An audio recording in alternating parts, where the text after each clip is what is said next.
Bueno, buenos días a todos. Bueno, hoy vamos a trabajar el capítulo 7 y la carta 57, 52, perdón. Pero yo voy a comenzar con algo que no estuvo anunciado, porque surgió un poco en una charla después de la última reunión, que, bueno, había preparado el texto y leí un montón de cosas, entre ellas un poco la historia cultural del dolor, por decir así, las concepciones culturales que fue a lo largo de la historia acerca del dolor. Y nos pareció quizás interesante, entonces voy a hacer algunas referencias, pero breves, ¿no? Muy breves como para ubicar un poco esto. Bueno, la palabra dolor en la semántica está relacionada con poena, que significa pena o castigo. Y paciente deriva de patios, es el que aguanta o soporta el dolor, ¿no? Bueno, la vivencia, leo un poco, porque esto lo extraje de un texto de una persona que escribió un artículo sobre la historia del dolor, que ahora cuando encuentre el nombre te lo paso. A ver, ahora va a aparecer. Una tal Rosalind Rey, que no la conocía, y saqué algunos fragmentos de un reporte, ¿no? Bueno, la vivencia de dolor es de muy difícil transmisión, varía no solo según los individuos, sino también según las culturas. La valoración que un sujeto hace de su propio dolor hará que su significado sea muy cambiante. Bueno, después agrega que a lo largo de la historia la concepción del dolor ha ido variando y modificando así la percepción que cada individuo tiene de su dolor. Bueno, y también una cosa que se observa es que el umbral en el cual se soporta el dolor también depende y varía mucho en los distintos ambientes culturales. Por ejemplo, un ejemplo de extremos soportes extremos de dolor serían los faquires u otra clase de personas, ¿no? Bueno, el hombre primitivo creía que bueno, estaba todo muy relacionado con el chamanismo, las creencias, los dioses, creía que el dolor lo causaban los demonios, que introducían humores malignos, o los espíritus de los muertos que entraban en el cuerpo a través de los orificios. Bueno, esto es un comienzo, bueno, hago unos saltos largos, ¿no? Después habla de que en la literatura, habla de la literatura griega, donde el dolor se soporta porque es un valor heroico, ¿no? En las batallas que eran cuerpo a cuerpo, y se relacionaba un poco el dolor con el arma que lo producía, y entonces se conjuraba el arma. De todas maneras, en Grecia ya sabemos que había mucho avance en la medicina, en los remedios y las cosas que se usaban.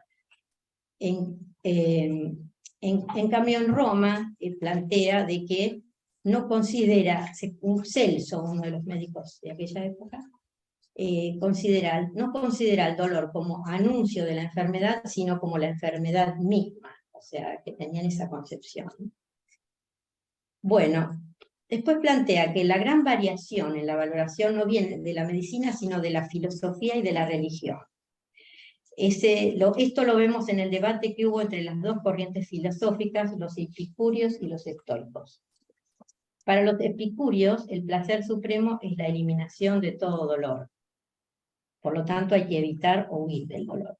En cambio, para los estoicos, y más a partir de su alianza con la moral cristiana, de los primeros cristianos romanos, el dolor es una sensación que debe ser soportada.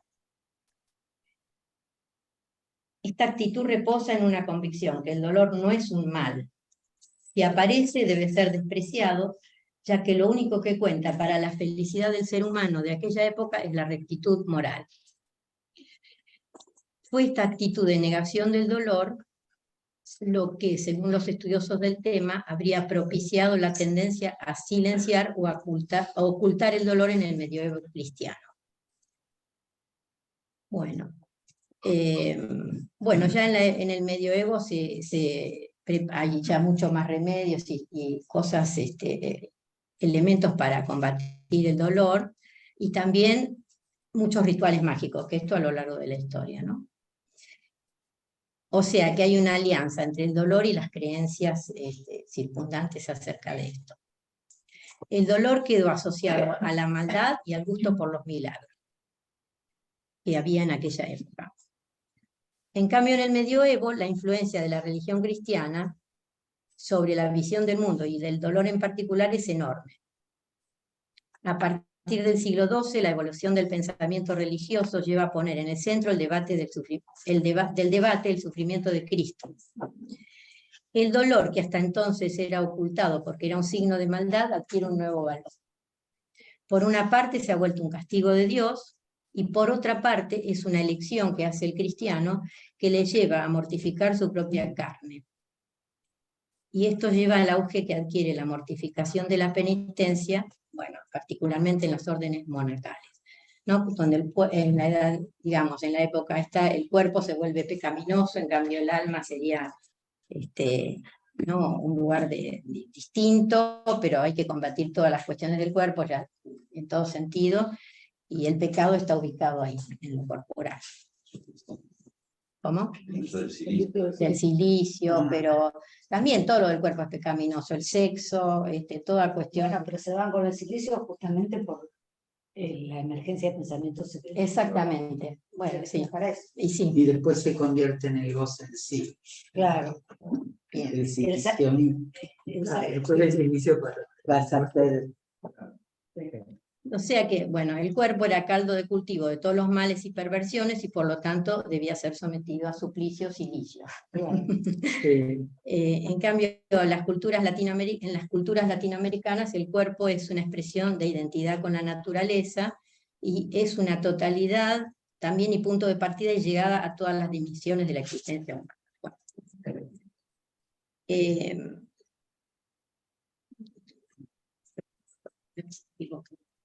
Bueno, acá. Bueno, después empieza a despegarse a partir del, digamos, de la historia y del Renacimiento, se empieza a separar un poco la cuestión del cuerpo del dominio de la Iglesia, ¿no? Y empieza toda otra cuestión. En el siglo XVIII se produce una laicización del pensamiento y con ello una separación entre ciencia y metafísica. Y surge una corriente animista en la medicina que concibe al cuerpo como materia pasiva en sí misma y que es la intervención del alma la que dota al cuerpo de sus funciones. Así, el dolor corporal pasa a ser interpretado como un signo de sufrimiento del alma. Bueno, el siglo XIX ya está Freud, que más o menos hace toda una revolución respecto a esto que estuvimos hablando. Después dice algo interesante respecto en el siglo XX, que a partir ya hay una inevitable confrontación entre materialismo y espiritualismo, concretamente entre ciencia y religión, y así la teoría de la evolución de Darwin cambia la concepción del dolor. Para los evolucionistas, el dolor está presente en todas las especies y constituye una señal de alarma necesaria para la protección del organismo y para la supervivencia de la especie, afirmando que aquellos que no tuvieran el recurso de dolor no tendrían defensa. Bueno, después habla de otra cuestión que también hay una persona, que no importa, ya lo digo, una corriente que se llama dolorismo, donde se reivindica el papel del dolor físico en el reconocimiento de la identidad, que plantea sufro, luego soy, ¿no? Dolorismo. Dolorismo. Bueno, y por último, lo último sería, digamos, como que nosotros, la actualidad, ¿no? Como el hombre posmoderno, donde todo está en función de evitar el dolor físico, como sería una búsqueda del placer o de la felicidad, evitando todo tipo de dolor físico, o sea, una posición hedonista respecto del dolor, que digamos que la industria farmacéutica y todo el capitalismo como que han hecho eco de esto, y bueno, hay toda clase de remedios para toda clase de dolores. Hoy en día como que cualquier pequeño dolor es objeto de un remedio, y digamos, las publicidades nos atiborran con remedios y remedios para cuánta cosa. O sea, bueno, esto era un pequeño reporte, pero bueno, no es la metapsicología. Como si hubiera remedio. No. Exacto. Bueno, continúo entonces. Sí. Queda esto último que has mencionado como para el debate, ¿no? Cómo cambia la ética respecto del dolor, la posición respecto del dolor, ¿no? En distintas épocas, ¿no? Y lo que la marca de la nuestra. Pero bueno, yo voy a volver a Freud. Hoy vamos a trabajar la carta 52 y el capítulo 7 de la interpretación de los sueños, que en realidad Bettina Nanclares iba a ocupar de eso, pero bueno, la fiebre no la ha dejado hoy venir, así que yo, tal vez de un modo un poco desordenado, voy a tratar de articularlo con la carta 52. Estos textos los estamos trayendo de algún modo como apertura a los textos estrictamente ubicados en la metapsicología freudiana, pero en la medida en que son textos que hacen a lo que Freud empezaba a desplegar y construir de lo que es la teoría, que hace a lo que él llama, van a ver acá, una nueva psicología, o metapsicología lo llamará después, y da los fundamentos teóricos de lo que sería su nueva psicología o metapsicología. Estos textos justamente de algún modo introducen toda esta cuestión. Vamos a ver ahora cómo en la carta 52, que siempre leerla es encontrar algo nuevo, ya condensa de algún modo muchísimas de las cuestiones que Freud va a ubicar en relación a lo que es el psicoanálisis, ¿no? Y cómo está ubicado. Entonces, y vamos a ver un poco, a hacer una suerte de comparación entre lo que es la figura que él va a hacer en la carta 52 con lo que luego en la interpretación de los sueños en el capítulo 7 es el llamado esquema del peine, ¿no? Vamos a ver un poco las consonancias y las disonancias entre esos. Ese es un poquito, para luego la próxima ya retomar estrictamente los textos llamados de metapsicología. Perdón, una consulta. Sí, cómo no. Respecto al capítulo de Freud. ¿Es el punto de la regresión dentro? Porque en el capítulo 7, yo en el texto de Ballesteros tengo la elaboración onírica. Sí, se llama así, la elaboración onírica, el capítulo 7. Sí. No se escucha lo que dice Estela para nada. Ah, no se escucha. Está planteando dónde, sí, qué número tiene el capítulo de la elaboración onírica, que en Amor Orto es el capítulo 7 de la interpretación de los sueños. En Amor Orto parece que no. Perdón, en Ballesteros. Ah. Es el subpunto que se llama la regresión. No, acá vamos a trabajar donde está el esquema del peine, sobre esa, digamos, alrededor de eso, que también implica la dimensión de la regresión de la que está hablando. Sí. Yo también leía otra cosa. Claro. Luego les voy a... Sí. Entonces, no es tan numerado distinto en Amor Orto que en Ballesteros. Pero luego, bueno, cuando vayamos al texto, porque lo que voy a hacer es leer algunos párrafos del texto y comparar los dos esquemas, ahí se va a poder ubicar. Pero bueno, empecemos con la carta 52, ¿no? Freud empieza así esa carta, le dice, tú sabes, obviamente está hablando con Flitz, esta carta tiene muchas partes que han sido descartadas, que era cuando Freud tomaba lo de los ciclos de los 28 días que traía Fliss, y le dedicaba muchísimo a eso, por su transferencia con Fliss, obviamente. Pero bueno, eso que lo vamos a dejar por fuera, y además Amorror tú mismo ha dejado por fuera un par de páginas que se referían exclusivamente a los periodos de Fliss. Entonces le dice así: tú sabes que trabajo con el supuesto de que nuestro mecanismo psíquico se ha generado por estratificación sucesiva, pues de tiempo en tiempo el material preexistente de huellas némicas experimenta un reordenamiento según nuevos nexos, una retranscripción.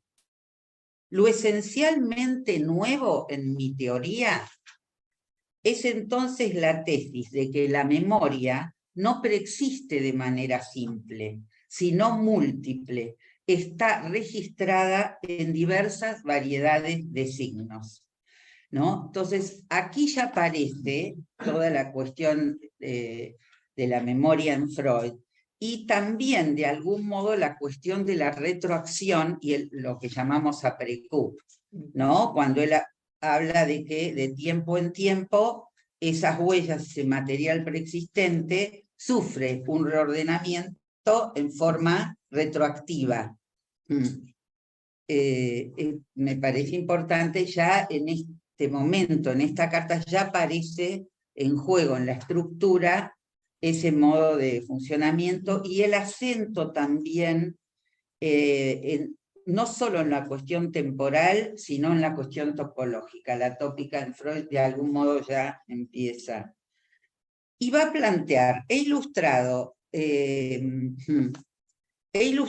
todo esto con el esquema siguiente, en el que se supone que las diversas transcripciones están también separadas según sus portadores neuronales. Todavía en la carta aparece la cuestión más ligada a las neuronas y a la cuestión que luego va a desaparecer de algún modo cuando veamos el esquema del peine, ¿no? La cuestión neuronal va a quedar.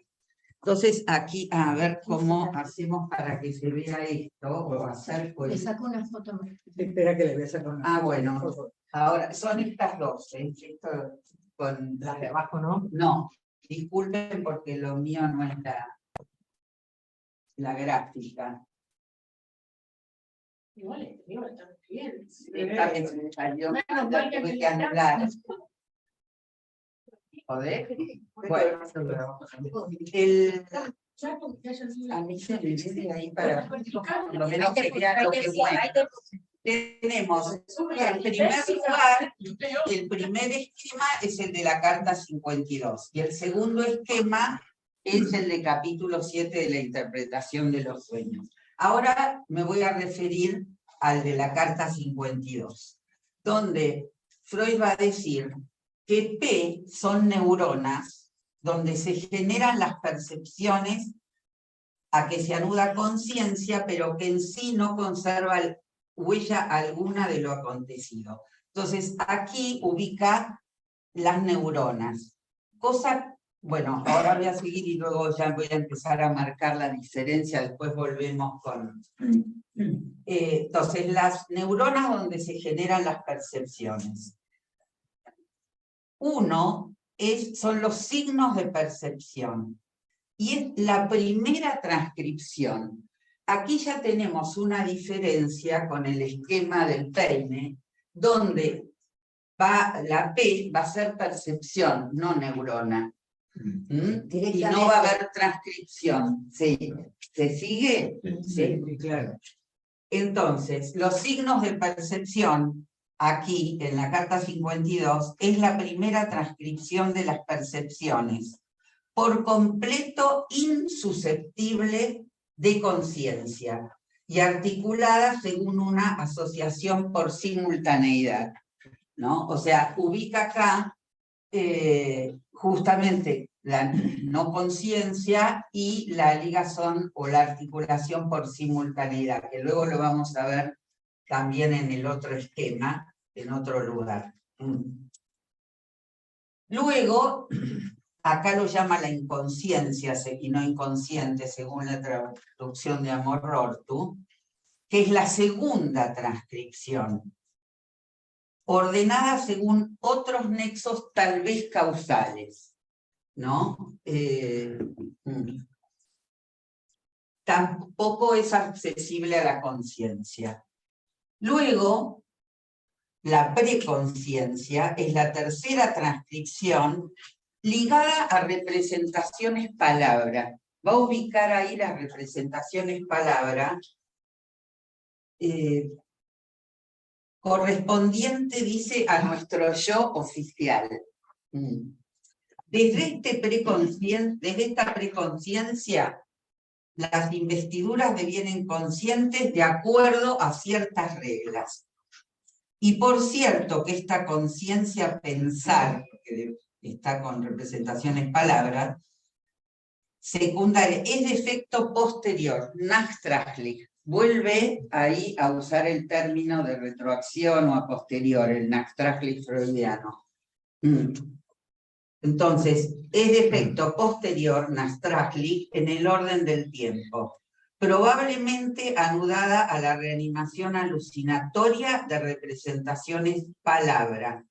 Aquí, esto luego lo vamos a ver, hay una suerte de resonancia, al menos así lo escucho yo cuando habla de la reanimación alucinatoria de representaciones palabra, lo que Freud va a distinguir, y lo vamos a ver cuando en la metapsicología trabajemos el artículo de lo inconsciente, cuando él va a hacer ese distingo entre representación palabra y representación cosa, y va a ubicar en la cuestión alucinatoria, ¿no?, la desconexión entre representación palabra y cosa.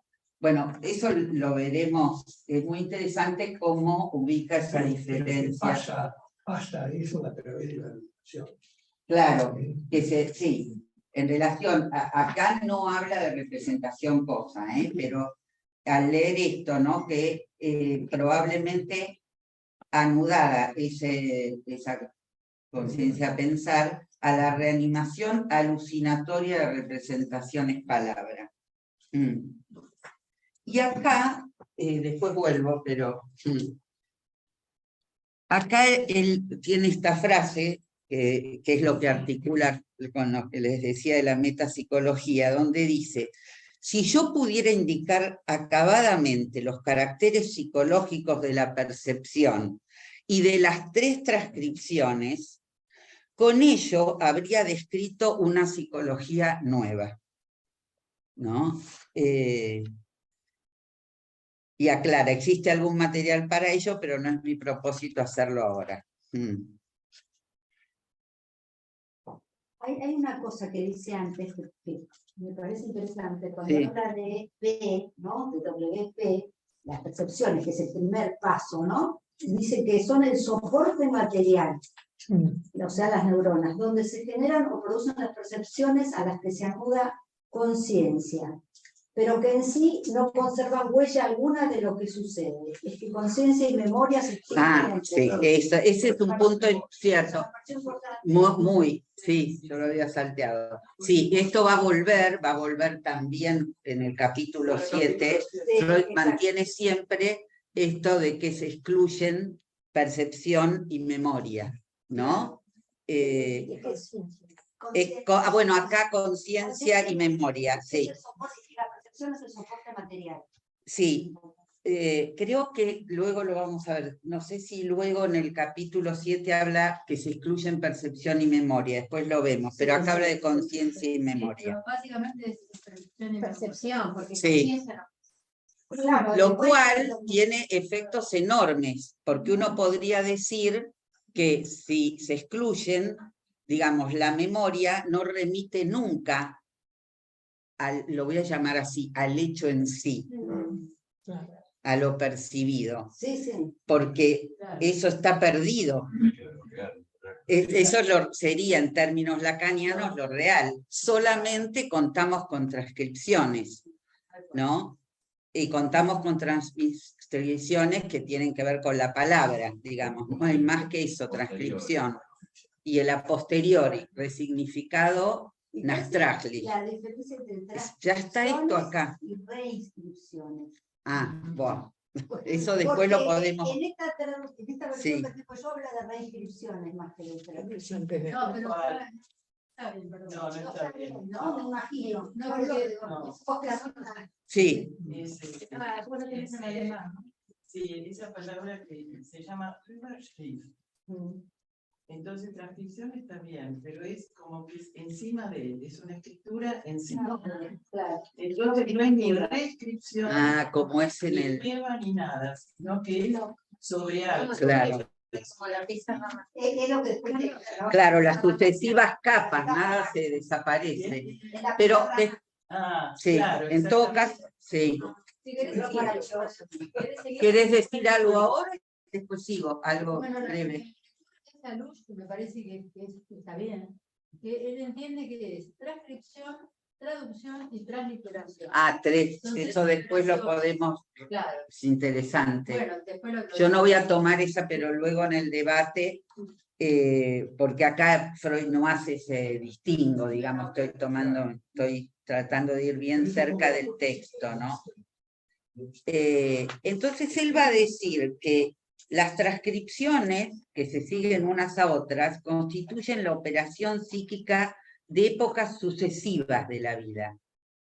En la frontera entre dos de esas épocas tiene que producirse, ahí usa la palabra traducción, la traducción del material psíquico.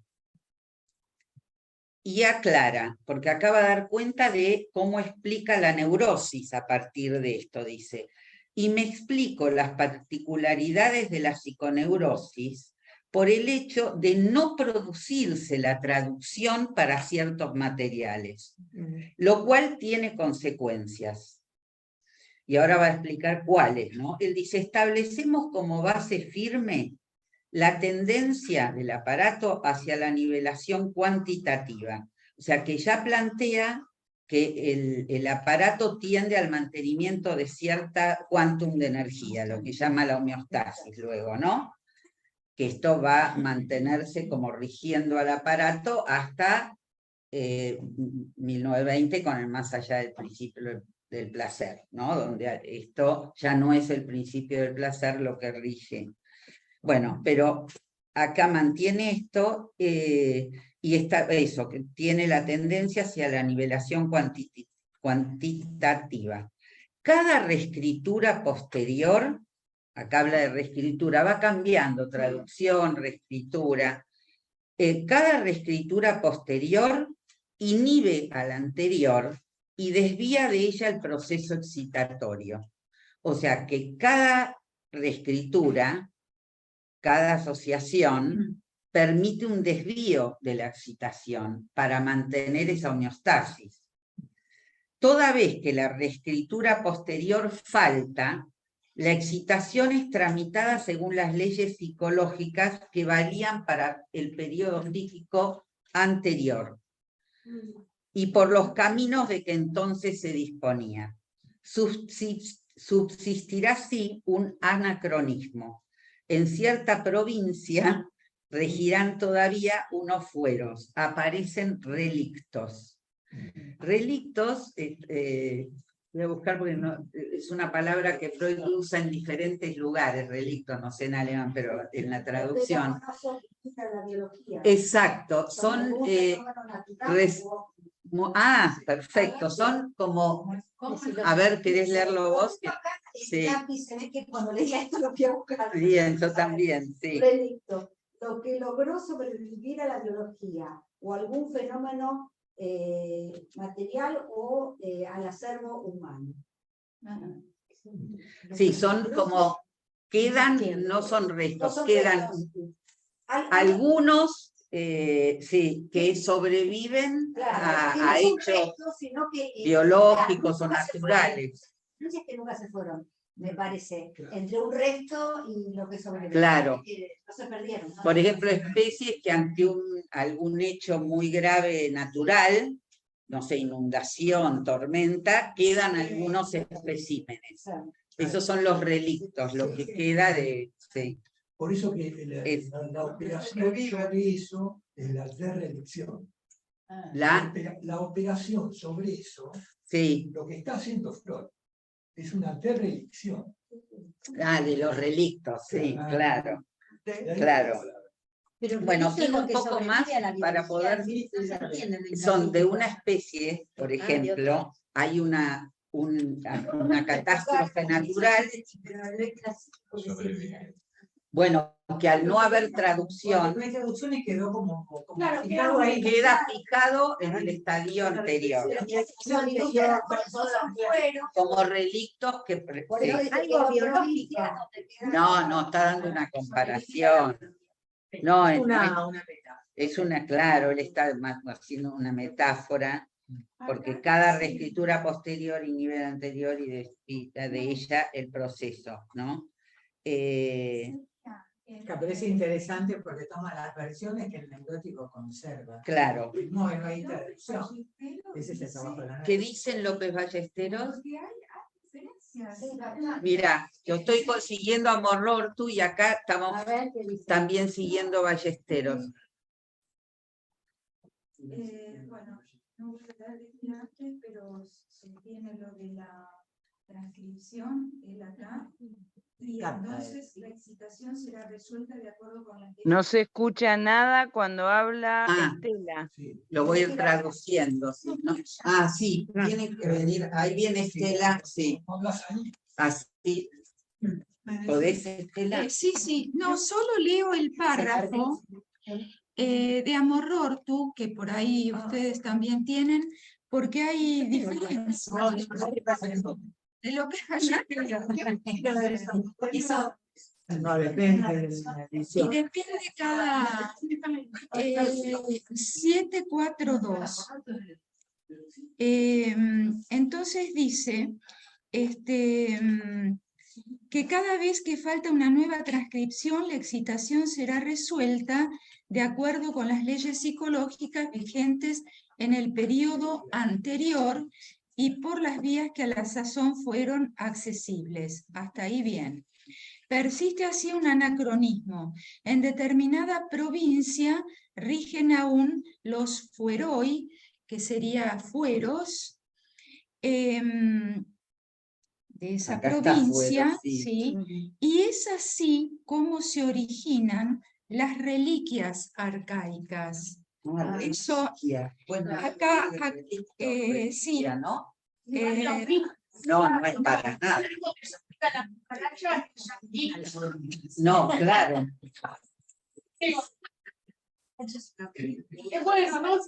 Tener razón, sí. Claro, es muy distinto. Porque después le gusta más relictos para el sentido que le está dando Freud acá. Pero de ahí viene la palabra. Sí, pero no es lo mismo, no lo llevas ahí. no, porque dice que Es más poético. y eso garantiza sus privilegios inmemoriales. Una Mira. notita a pie de página. Bueno, eso era. Bueno. Le digo una cosita sola que dice, A ver. dice que viene del derecho y que son los bienes que dejan haciendas y demás que deja alguien al morir. También relicto está explicando Marta, en el derecho son los bienes que deja alguien al morir. Sería la herencia. Sí, algo así. Y acá tenemos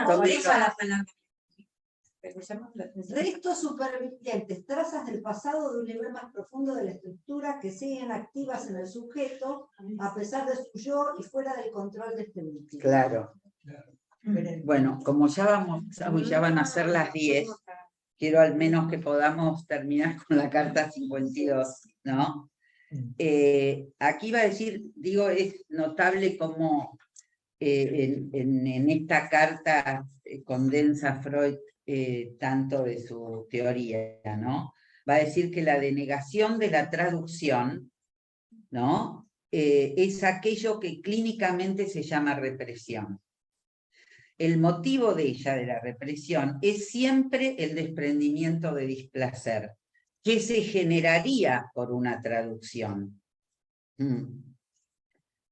falta de transcripción, no la de negación. Acá dice denegación, versagum de la traducción, es aquello que clínicamente se llama represión, y el motivo de la represión sería el desprendimiento de displacer que generaría esta traducción, ¿no? Todavía es un aparato hedonista. Digo, Sí, bueno, sí, eso hasta después no. Ahora, va a ubicar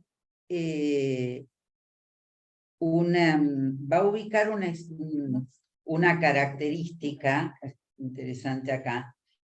Va a decir, si un suceso A despertó cierto displacer cuando era actual, la transcripción recuerdo A1 o A2 contiene un medio para inhibir el desprendimiento de displacer.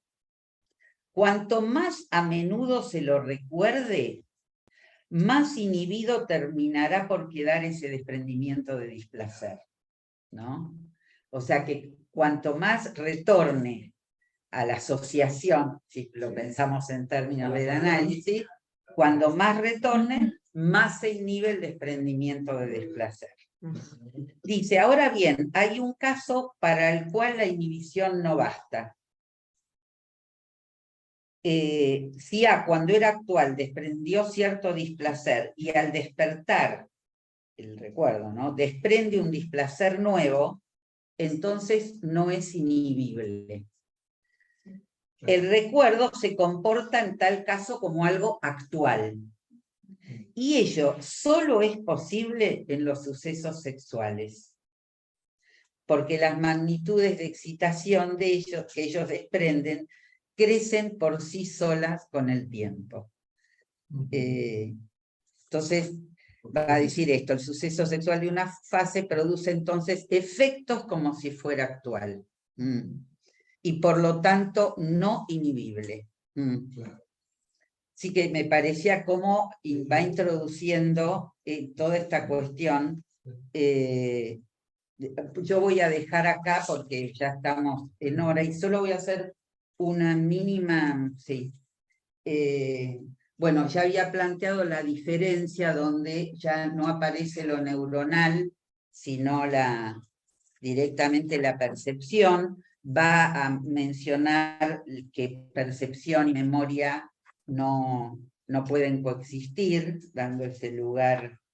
Y bueno, creo que voy a dejar ahí. Y lo único, lo que sí no aparece, porque no está hablando de los sueños en la carta 52, es la vía regrediente, ¿no? Lo que Freud va a traer para explicar el sueño, que diciendo, lo quiero encontrar acá, lo que ocurre en el sueño alucinatorio, lo va a llamar acá el sueño, no podemos, ahora estoy en el capítulo 7 de la interpretación de los sueños, la elaboración onírica.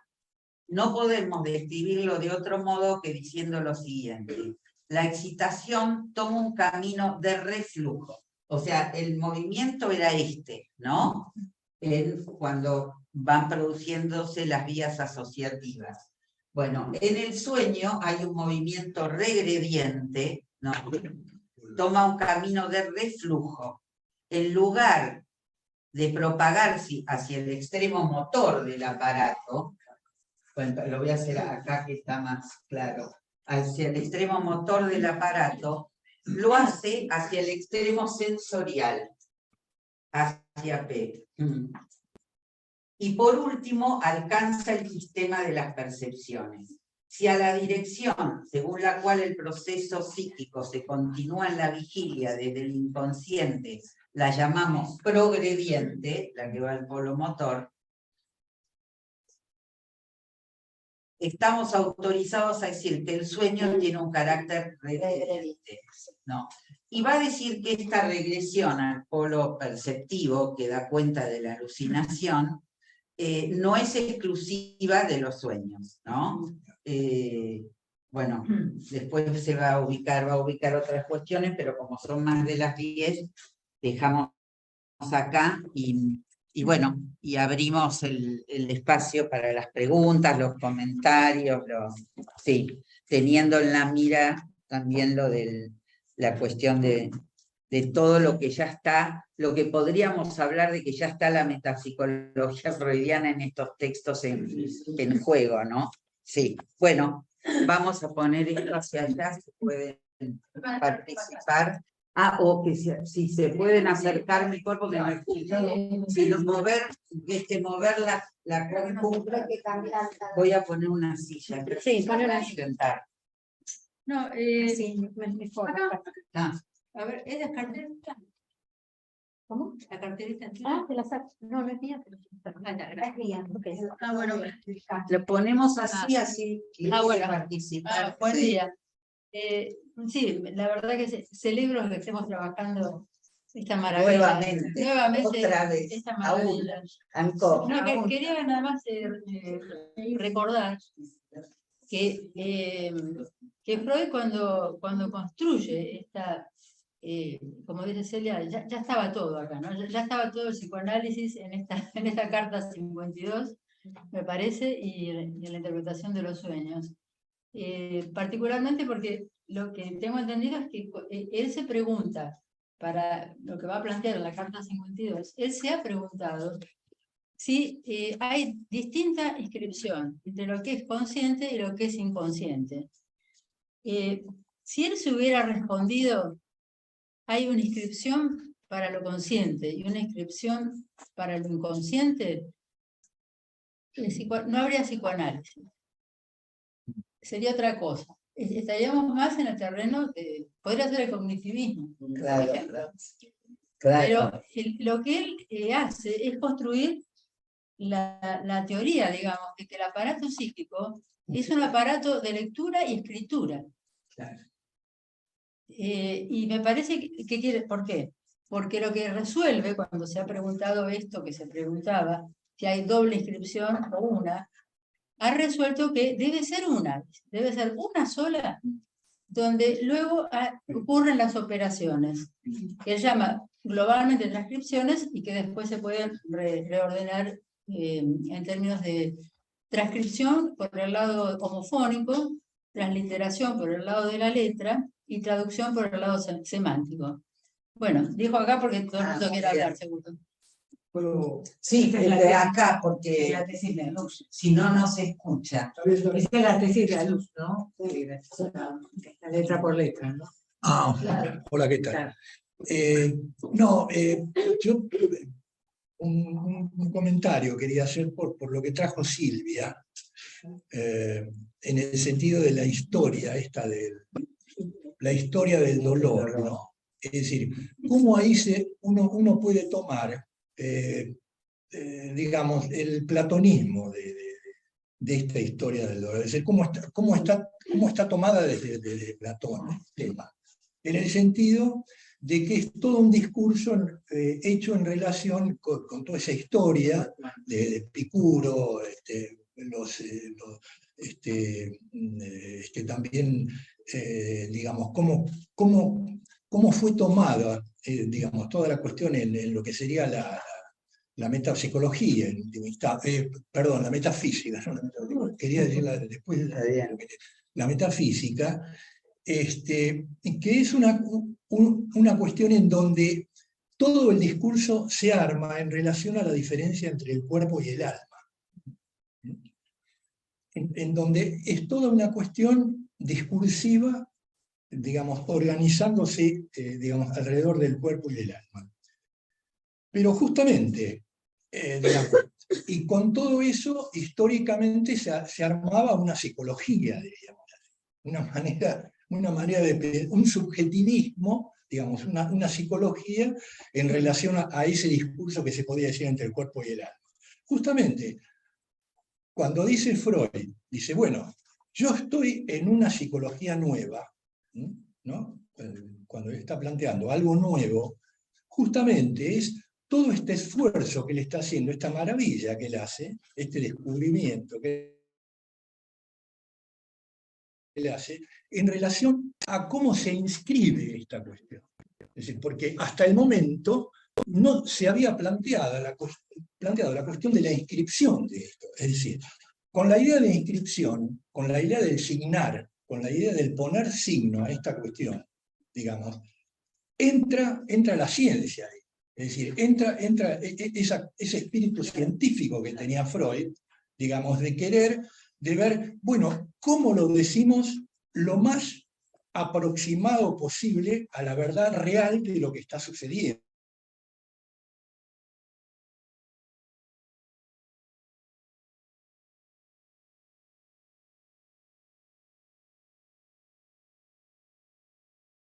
Porque empieza a hablar de estas cosas que están en la neurona, pero tiene que haber algo dentro de la neurona, digamos, ¿no? Es decir, algo que inscriba y que nos permita finalmente que recuperar algo que tiene que ver con el lenguaje, fundamentalmente con el lenguaje. Es una primera aproximación a meter que el cuerpo y el alma tiene que ver con el lenguaje. Concretamente, esta es la cuestión. Por ahí no lo dice de esta manera, lo desarrolla, pero tiene que ver, digamos, lo que yo insisto, ¿no?, en este tema, tiene que ver con que esta psicología, o sea, el psicoanálisis como tal, es fundamentalmente lenguajera. Claro, y quería justamente decir algo, agregar algo que está ya en la Carta 52, cuando Freud ubica esta cuestión de que se excluyen percepción y memoria, y la memoria es la asociación de huellas mnémicas, ¿no? De algún modo se anticipa a la lingüística. Quiero decir, ya está diciendo que la huella, o sea, el significante, para rápido, no remite a la cosa en sí, remite a otra huella. Diga, ya despega, ya está en función del lenguaje, digamos, el asesinato de la cosa. No es como tradicionalmente se entendía que la palabra designaba algo. La palabra se asocia a otra palabra. Digo, me parece que ya en este esquema está planteado lo que que luego va a traer, todavía no estaba la lingüística moderna. Sí. Además no hay conciencia sin pasaje por la inconsciencia. Las transcripciones van sucediendo previas a Claro. Hay una temporalidad. La cuestión de la temporalidad también. Y también ya lo trabaja el año anterior en estudios sobre la histeria, ¿no? Ahí habla de las 3 transcripciones, de los 3 caminos, ¿no? Que dice la identificación concéntrica del material psíquico patógeno que les confiere sus rasgos característicos a las trayectorias de un análisis, como que habla de 3 caminos diferentes, ¿no? De ordenamiento, y que lo quiere poner en un modo temporal, va, viene, pero ahí ya también está trabajando, tratando de encontrar las vías de lo que está reprimido en la histeria y cómo encontrarla. Dice, es el ordenamiento según el contenido del pensamiento, el enlace por los hilos lógicos que llegan hasta el núcleo, el enlace al cual en cada paso puede corresponder un camino irregular y de múltiples rodeos. Ese ordenamiento posee un carácter dinámico por oposición al morfológico de las 2 estratificaciones antes mencionadas, que justamente es a través de la palabra, que es lo que... Claro. A mí me interesó mucho lo de la neurosis. Me parece genial el aporte que hace. Sí. Porque esta cuestión de esta especie de versión que queda regida, digamos, que no puede, digamos, ser traducida en un determinado tiempo, esta cuestión de esta cuestión de lo nuclear del fantasma infantil, en todo caso, la neurosis, ¿no? Esta cuestión de lo que queda ahí, con esa versión. La fijación. Fijación de voces, y también habría un sentido, ¿no? Porque estarían los 3 planos, ¿no? El fonema, el sentido, ¿no? El sentido, como que queda, digamos, ahí una versión, una ficción, digamos que queda como coagulada en ese punto. Claro. Sí, hay un ¿No? desequilibrio de las reliquias, porque no es cualquier cosa que sea. Claro. No es algo valioso. Se escucha, a ver si se ¿no? si te la época escuchan. de la- Si No, hablas digo alto, que si aquí te es donde escuchan. hacemos el chiste de La que cosa bueno, de la vuelta. claro, Ah, es lo sí. mismo la cucaracha que la reliquia, es, Claro. ¿no? Bueno, que no es a cualquier lado. Y no, porque hay una investidura. Claro. O sea, de fijación, claro. Hay una. Sí, hay una. Yo quería comentar. El neurótico se agarra a esto valioso para él. Valioso Aunque, como diría la canción, Y va Claro. y vuelve, y va y vuelve, Claro. hace todos los caminos en el análisis hasta que algo de esto cae. No, puede esta cuestión de la traducción. Sí. Puede advenir una escritura Una nueva. muy interesante para pensar la dirección de la cura. Claro. Esto que está En tratando. relación al Claro. fantasma. Y es Yo que- muy. Claro. ¿Qué año? Del 96. 96. Estaban las Ya estaba así. Yo quería agregar algo también que digamos, bueno, siempre me produjo enigma esa hipótesis de Freud acerca del determinismo psíquico, ¿no? Y que me parece que tiene mucho que ver con lo que planteó Osvaldo. Bueno, como que cualquier asociación que uno haga, o sea, va a llegar a cierto punto, ¿no? Como que la causa, digamos, por donde en la asociación libre siempre se va a llegar a o alguna formación del inconsciente o al síntoma, o al punto de fijación o lo que sea, o al trauma o lo que sea, pero hay un determinismo psíquico que arma todo eso, como que hay una causa que lleva a que todas esas asociaciones conduzcan a un punto, digamos, nodal, ¿no? Y lo veníamos charlando un poco con Cristina, ¿no? Como que la causa estaría en ese digamos, asociada, como que en definitiva tiene que ver con las leyes del lenguaje, ¿no? Con lo dicho. Sí, Como queda significante marcando el cuerpo. Exacto, exacto. Yo creo que el tema de salir de la disociación alma-cuerpo es, bueno, como también en Freud ya está presente esta idea del cuerpo erógeno y de las escrituras en el cuerpo, no es un cuerpo marcado por la palabra. Claro. ¿Por qué la temporalidad? ¿Por qué la temporalidad? Sí, sí, porque Esa es una hasta allá no llega. No. Llego yo. No, preguntaba, esta temporalidad que propone Freud, llamada retroactiva, pre-Q, digo, ¿por qué? ¿No? Digamos, porque después en el capítulo la interpretación de los sueños, lo ubica claramente como esta regresión al polo perceptual, ¿no? Ahora, en el funcionamiento de las transcripciones, etcétera, del llamado aparato psíquico, entiendo que hay algo que tiene que ver con un concepto también muy, muy creativo de él, ¿no? Que es que la huella anémica no hay nada. Hay una marca, hay una rayita, ¿no? Como lo pensamos en Pero- relación al rasgo. Claro, como rasgo unario, ¿no? Que después Lacan le da otra consistencia, ¿no? Pero digamos que si uno dice, este paciente, los significantes de este paciente son tales. No, porque es en el trabajo de discurso que circulan los significantes y entran, salen, se asocian, no se asocian, pero no los posee el paciente. No es que cada neurosis tenga sus significantes. No, digo, para la clínica me parece que es importantísimo. Si no los hace consistir. Claro, si no, exactamente. Y la consistencia sería lo que justamente impide la curación, porque es la sí. fijación al goce. Quería poner a conversar algo con eso. No, que vaya, porque es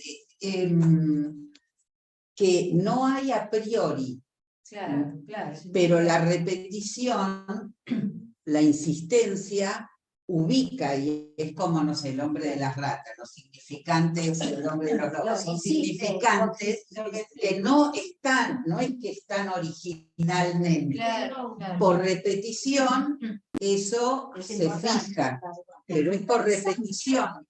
¿Vos querés ver esto? ¿Querés ver esto? y de la diferencia de cómo el aparato va pasando de la identidad de percepción a la identidad de pensamiento. Claro. La identidad de pensamiento es la palabra, es la representación. Sí, sí. Pensamiento es palabra. De que no hay nada, y del tiempo, él hace hincapié en los rodeos. Digo, lo que caracteriza el proceso secundario, el proceso primario, es los rodeos que hacen que, bueno, que uno se aproxime a algo de lo que sea. Claro, pero que no llega. Y que es, digamos, es posible gracias a la identidad de pensamiento que se distancia de la percepción inicial de la identidad de pensamiento, de la identidad que es la alucinación del bebé, la identidad de Sí, percepción. pero, perdona, en relación... A ver si se escuchan. No. Mejor venían, porque no es solo que no importa, vos es el tema. No, ya les pasé el CBU de hoy, ¿eh? Ah, Poco siervo tomate. Espérate, porque me parece que hay algo de lo que dijiste, Graciela, que viene bien. esto se Lo puede que- sacar. No, no molesta, la gente te ve igual. ¿Se ven? Sí. No sé cómo. Te lo saco. A ver, sí. Eso ahí. Sacaron. Ay, yo iba a tocar. Sí. El único Este- tocando. Claro, yo también me quedé pensando en esta evolución y cómo Freud va poniendo sistemas que, bueno, luego serán las instancias psíquicas, en fin, pero lo primero que hay es la percepción. Por algo pone primero, digamos, en esta Lo inaugural. constitución, lo inaugural pone percepción. El estímulo. Es el Sí, estímulo el respuesta. estímulo, claro, el estímulo, pero hay estímulos, no sé, en alguna ocasión hemos hablado acá, creo que en el ciclo de niños y adolescentes, acerca de los chicos que nacieron prematuros y estuvieron... El timbre del aneo. Estuvieron, qué sé yo, muy medicalizados, ¿no? ¿Qué pasaba con esos estímulos? Y coincidimos en que no es que desaparecieron, sino que eso que se percibió a algún lado fue a parar. Me quedé pensando en esto de que en las neurosis el problema es que no hay la traducción, pero en esos casos tampoco hay una traducción a la palabra. Pero hay, o sea, la huella, no sea casi némica, me parece que no da para decir huella némica, pero sí marca. Entonces, esas marcas que no existen, no importan, sí, existen un montón. Y de verdad que lo que se nota, y coincidimos quienes conversamos esa vez acá, en que producen síntomas. Luego síntomas neuróticos. ¿De dónde vienen? ¿Qué sé yo? Bueno, Pero neuro también podría ser otro orden de, porque una pregunta de síntomas, por ejemplo, eso puede quedar como lo que no cesa de no escribirse, porque tenés lo real, Sí. no es algo que Claro. no tiene efectos, no cesa de no escribirse. Hacer entrar eso en circuito. Sería la contingencia. Claro, El trabajo del análisis de lo escribir está discriminación. Porque sí, porque ya cuando no quiero dominar. Háblenle a uno porque No, para ubicar en la clínica también, como vos decís, no es que eso Que no pasó nada. no dejó nada. Sí. Esta temporalidad hay un primer momento posterior a la percepción, y que es por simultaneidad, Cierto, sí. que es sincrónico, digamos. Claro. Ahí se da un caos después vienen las transcripciones que le dan sentido, y hasta llegar a la conciencia por una serie de transcripciones, ahí sí entra la palabra, pero antes no, digamos, ahí aparece, hay un momento donde queda... Esas marcas. No entra la palabra, pero no está fuera del lenguaje. claro,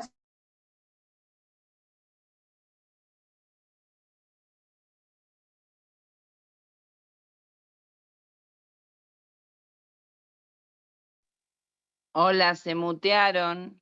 No se escucha nada.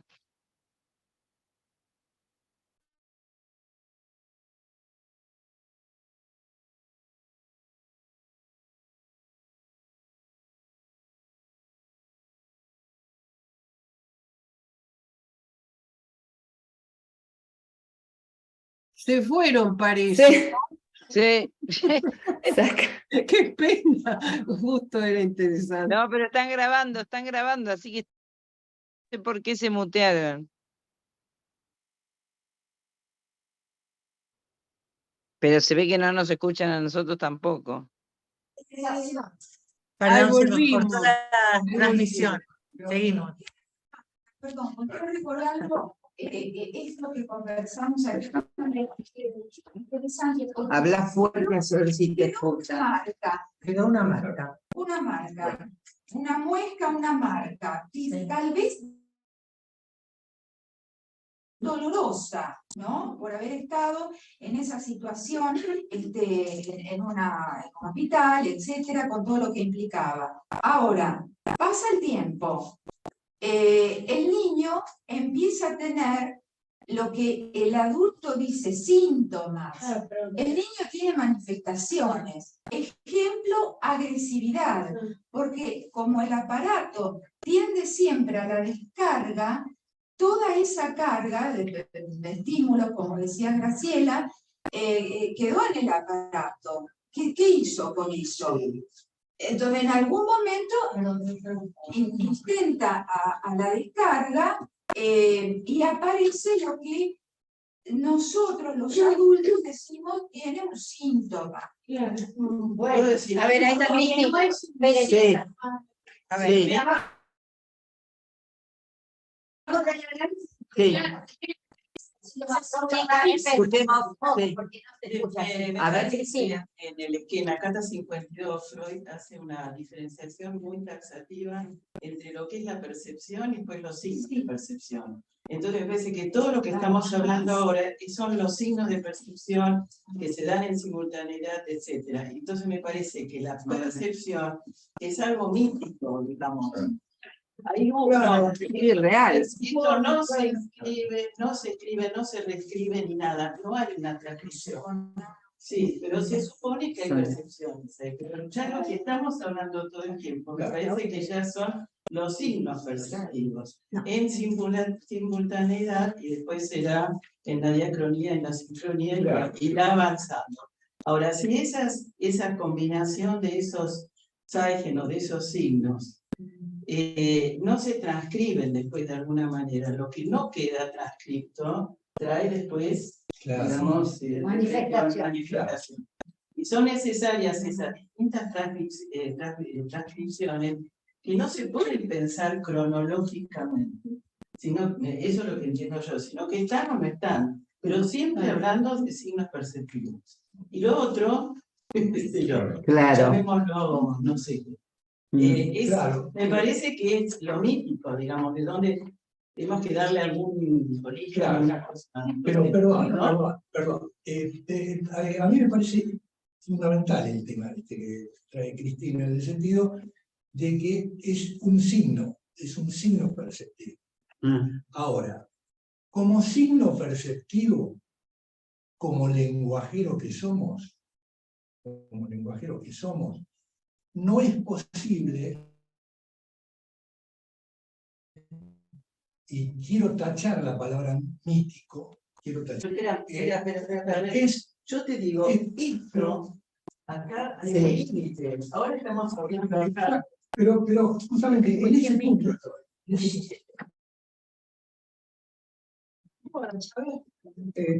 Digamos, ese signo perceptivo, yo lo quiero ubicar así, es el rasgo unario.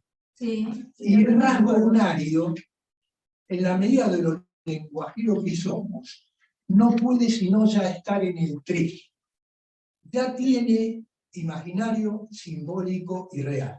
Que no llega a ser, es decir, como rasgo unario, se pierde como marca, digamos así, como acá se dijo, se pierde como marca en el caos heteróclito. Es un caos heteróclito, digamos, que puede, en la medida que se lo trabaja en el sentido lenguajero, se lo lleva a un plano en donde es necesario ubicarlo en una significancia. Ese rasgo unario va a ser trabajado en el campo de una significancia para pasar a ser un significante que se relaciona con... Pero entonces, ¿Se entiende lo que digo? Lo que quiero decir Sí, es que no tenemos es que ir posible, dejando. no es posible. Si ya ubicamos la cuestión lenguajera de entrada, porque estructuralmente Sí, somos eso lenguajeros, está, sí. ese 3 ya tiene que estar. Ya no puede haber un 2. Tiene que haber un 3. Tiene que haber un 3 borromeo. Tiene que haber un 3 borromeo en esto. Esto es lo que yo quiero decir. Y otro punto... A ver, sí, porque tenemos... Otro punto que quiero tratar es esto. Es una especie de frase. El inconsciente es fantasmático. Por eso estamos hablando de lo que decimos. Y estamos tratando de construir eso que finalmente con lo que trabajamos nosotros, que es con el fantasma. ahora también podemos pensar que de lo que traía Estela, que quizá esta diferencia entre el P y el PS es la posibilidad que tenemos de hacer que esas manifestaciones de los niños entren en el campo sintomático. Pero yo creo que tenemos que cerrar. Bueno, no hay ni representación, no hay bueno, pero Bueno, ay, a ver si se me... Sí. No, pero por ahí... Bueno, seguimos la próxima vez. Bueno, bueno, vamos a tener que dejar acá. Disculpen, hoy fue todo un poco caótico, pero pudieron escuchar. Gracias, muy buena reunión. Muy buena reunión. Me quedé con ganas de decir algo, lo diré la próxima. Esperen que no escucho, están diciendo algo quienes están sí, acá hay gente, les agradecemos la paciencia. Espero que hayan podido seguir la reunión. Muy buena reunión, gracias. Bueno, gracias a ustedes. Nos vemos el lunes próximo con Freud. Perdón, con el seminario de Lacan. Yo también estoy un poco caótica.